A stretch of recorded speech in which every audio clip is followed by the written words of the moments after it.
Animal Farm, Chapter 6.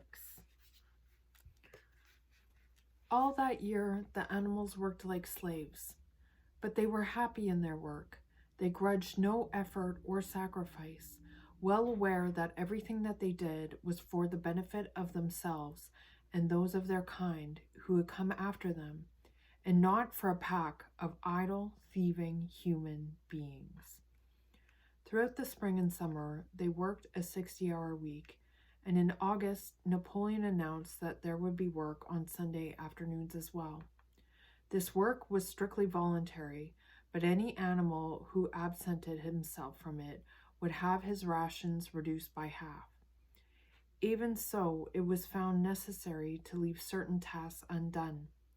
The harvest was a little less successful than in the previous year, and 2 fields which should have been sown with roots in the early summer were not sown because the plowing had not been completed early enough. It was possible to foresee that the coming winter would be a hard one.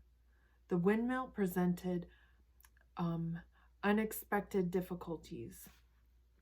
There was a good quarry of limestone on the farm, and plenty of sand and cement had been found in one of the outhouses, so that all the materials for building were at hand. But the problem the animals could not at first solve was how to break up the stone into pieces of suitable size.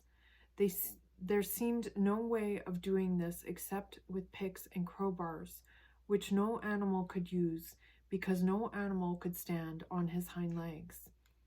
Only after weeks of vain effort did the right idea occur to somebody, namely, to utilize the force of gravity. Huge boulders, far too big to be used as they were lying all over the bed of the quarry. The animals lashed ropes round these, and then altogether, cows, horses, sheep, any animal that could lay hold of the rope. Even the pigs sometimes joined in at critical moments. They dragged them with desperate slowness up the slope to the top of the quarry, where they were toppled over that edge, to shatter to pieces below. Transporting the stone when it was once broken was comparatively simple. The horses carried it off in cartloads. The sheep dragged single blocks. Even Muriel and Benjamin yoked themselves into an old governess cart and did their share. By late summer, a significant store of stone had accumulated, and then the building began, under the superintendence of the pigs. But it was a slow, laborious process. Frequently, it took a whole day of exhausting effort to drag a single boulder to the top of the quarry, and sometimes when it was pushed over the edge, it failed to break. Nothing could have been achieved without Boxer, whose strength seemed equal to that of all the rest of the animals put together. When the boulder began to slip and the animals cried out in despair at finding themselves dragged down the hill, it was always Boxer who strained himself against the rope and brought the boulder to a stop. To see him toiling up the slope inch by inch, his breath coming fast, the tips of his hoofs clawing at the ground, and his great size matted with sweat, filled everyone with admiration. Clover warned him sometimes to be careful not to overstrain himself, but Boxer would never listen to her. His 2 slogans, "I will work harder," and "Napoleon is always right," seemed to him a sufficient answer to all problems. He had made arrangements with the cockerel to call him 3/4 of an hour early in the morning instead of half an hour, and in his spare moments, of which there were not many nowadays, he would go alone to the quarry, collect a load of broken stone, and drag it down to the site of the windmill unassisted. The animals were not badly off throughout that summer, in spite of the hardness of their work. If they had no more food than they had had in Joan's day, at least they did not have less. The advantage of only having to feed themselves and not having to support 5 extravagant human beings as well was so great that it would have taken a lot of failures to outweigh it. And in many ways, the animal method of doing things was more efficient and saved labor. Such jobs as weeding, for instance, could be done with a thoroughness impossible to human beings. And again, since no animal now stole, it was unnecessary to fence off pasture from arable land, which saved a lot of labor on the upkeep of hedges and gates. Nevertheless, as the summer wore on, various unforeseen shortages began to make themselves felt. There was need of paraffin oil, nails, strings, dog biscuits, and iron for the horses' shoes, none of which could be produced on the farm. Later, there would also be need for seeds and artificial manners, besides various tools, and finally, the machinery for the windmill. How these were to be procured, no one was able to imagine. One Sunday morning, when the animals assembled to receive their orders, Napoleon announced that he had decided upon a new policy. From now onwards, Animal Farm would engage in trade with the neighboring farms, not, of course, for any commercial purpose, but simply in order to obtain certain materials which were urgently necessary. The needs of the windmill must override everything else, he said. He was therefore making arrangements to sell a stack of hay and part of the current year's wheat crop, and later on, if more money were needed, it would have to be made up by the sales of eggs, which there was always a market in Wellington. The hens, said Napoleon, should welcome this sacrifice as their own special contribution towards the building of the windmill. Once again, the animals were conscious of a vague uneasiness. Never to have any dealings with human beings, never to engage in trade, never to make use of money. Had not these been among the earliest resolutions passed at the first triumphant meeting after Jones was expelled? All the animals remembered passing such resolutions, or at least they thought that they remembered it. The 4 young pigs who had protested when Napoleon abolished the meetings raised their voices timidly, but they were promptly silenced by a tremendous growling from the dogs. Then, as usual, the sheep broke into 4 legs good, 2 legs bad, and the momentary awkwardness was soothed over. Finally, Napoleon raised his trotter for silence and announced that he had already made all the arrangements. There would be no need for any of the animals to come in contact with human beings, which would clearly be more undesirable. He attempted to take the whole burden upon his own shoulders. A Mr. Whymper, a solicitor living in Willingdon, had agreed to act as intermediary between Animal Farm and the outside world, and would visit the farm every Monday morning to receive his instructions. Napoleon ended his speech with his usual cry of "Long live Animal Farm!" and after the singing of Beasts of England, the animals were dismissed. Afterwards, Squealer made a round of the farm and set the animals' minds at rest. He assured them that the resolution against engaging in trade and using money had never been passed or even suggested. It was pure imagination, probably traceable in the beginning to lies circulated by Snowball. A few animals still felt faintly doubtful, but Squealer asked them shrewdly, "Are you certain that this is not something that you have dreamed, comrades? Have you any record of such a resolution? Is it written down anywhere?" And since it was clearly true that nothing of the kind existed in writing, the animals were satisfied that they had been mistaken. Every Monday, Mr. Whymper visited the farm as had been arranged. He was a shy-looking little man with side whiskers, a solicitor in a very small way of business, but sharp enough to have realized earlier that anyone else at Animal Farm would need a broker, and that the commissions would be worth having. The animals watched his coming and going with a kind of dread, and avoided him as much as possible. Nevertheless, the sight of Napoleon, on all fours, delivering orders to Whymper, who stood on two legs, roused their pride and partly reconciled them to the new arrangement. Their relations with the human race were not quite the same as they had been before.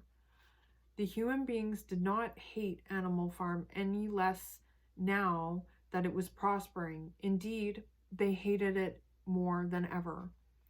Every human being held it as an article of faith that the farm would go bankrupt sooner or later, and, above all, that the windmill would be a failure.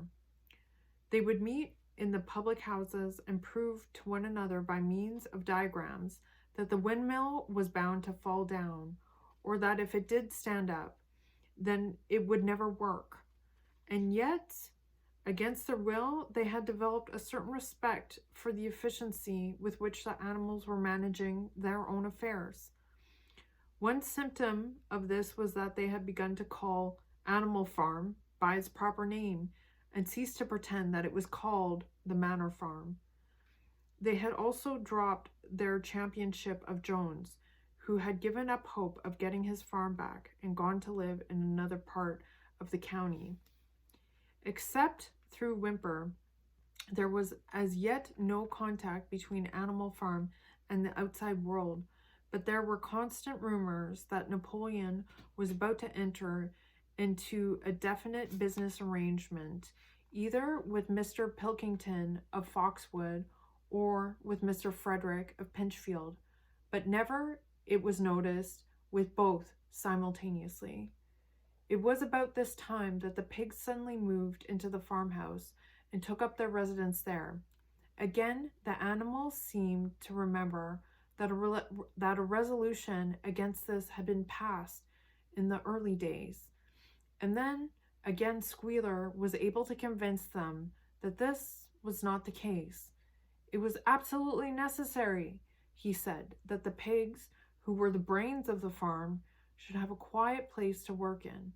It was also more suited to the dignity of the leader, for of late he had taken to speaking of Napoleon under the title of leader, to live in a house than in a mere sty. Nevertheless, some of the animals were disturbed when they heard that the pigs did not only took their meals in the kitchen and used the drawing room as a recreation room, but also slept in the beds. Boxer passed it off as usual with, "Napoleon is always right," but Clover, who thought she remembered a definite ruling against beds, went to the end of the barn and tried to puzzle out the 7 commandments which were inscribed there. Finding herself unable to read more than individual letters, she fetched Muriel. "Muriel," she said, "read me the 4th commandment. Does it not say something about never sleeping in a bed?" With some difficulty, Muriel spelt it out. "It says no animal shall sleep in a bed with sheets," she announced finally. Curiously enough, Clover had not remembered that the 4th commandment mentioned sheets, but as it was there on the wall, it must have been so, and Squealer, who happened to be passing at this moment, attended by 2 or 3 dogs, was able to put the whole matter in its proper perspective. "You have heard then, comrades," he said, "that we pigs now sleep in the beds of the farmhouse? And why not? You did not suppose surely that there was ever a ruling against beds? A bed merely means a place to sleep in. A pile of straw in a stall is a bed, properly regarded. The rule was against sheets, which were a human invention. We have removed the sheets from the farmhouse beds and sleep between blankets. And very comfortable beds they are, too, but not more comfortable than we need. I can tell you, comrades, with all the brain work we have to do nowadays, you would not rob us of our repose, would you, comrades? You would not have us try to carry out our duties? Surely none of you wishes to see Jones's back. The animals reassured him on this point immediately, and no more was said about the pigs sleeping in the farmhouse beds. And when, some days afterwards, it was announced that from now on that the pigs would get an hour later in the morning than the other animals, no complaint was made about that either. But by the autumn, the animals were tired but happy. They had had a hard year, and after the sale of part of the hay and corn, the stores of food for the winter were none too plentiful, but the windmill compensated for everything. It was almost half built now. After the harvest, there was a stretch of clear, dry weather, and the animals toiled harder than ever, thinking it well worthwhile to pod to and fro all day with blocks of stone, if by doing so they could raise the walls another foot. Boxer would even come out at nights and work for an hour or two on his own by the light of the harvest moon.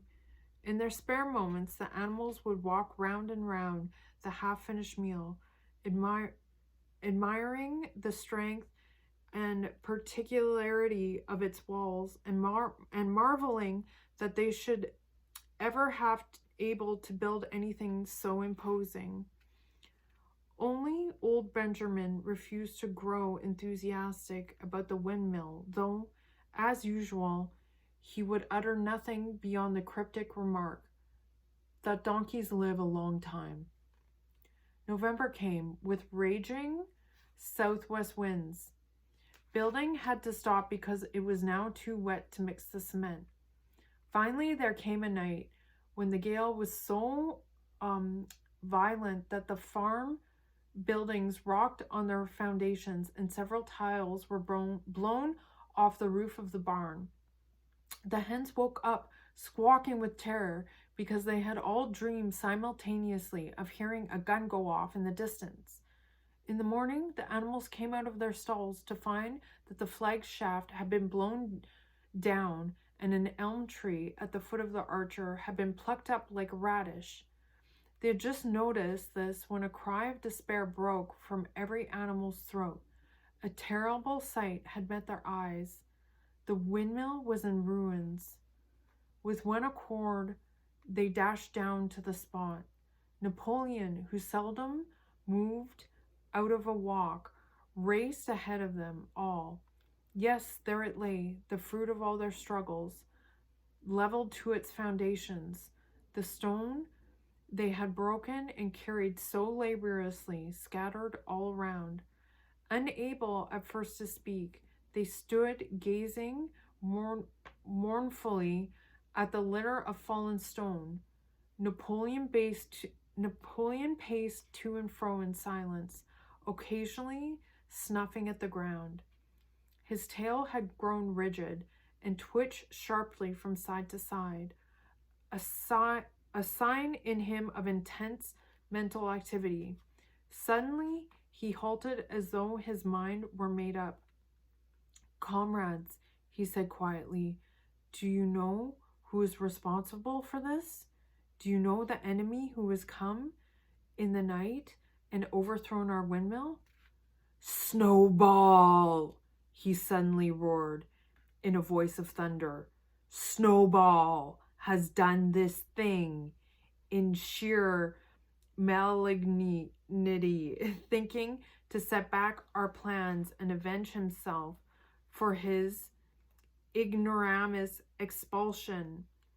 This traitor has crept here under cover of night and destroyed our work of nearly a year.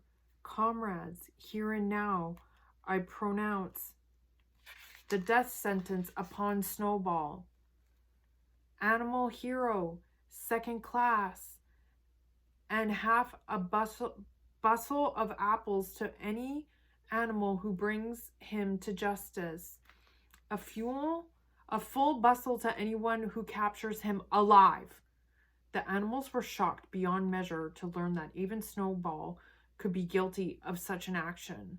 There was a cry of indignation, and everyone began thinking out ways of catching Snowball if he should ever come back. Almost immediately, the footprints of a pig were discovered in the grass a little distance from the knoll. They could only be traced for a few yards, but appeared to lead to a hole in the hedge. Napoleon snuffed deeply at them and pronounced them to be Snowballs. He gave it as his opinion that Snowball had probably come in from the direction of Foxwood Farm. "No more delays, comrades," cried Napoleon when the footprints had been examined. "There is work to be done. This very morning we begin rebuilding the windmill, and we will build all through the winter, rain or shine. We will teach this miserable trainer that he cannot undo our work so easily. Remember, comrades, there must be no alteration in our plans. They shall be carried out to the day.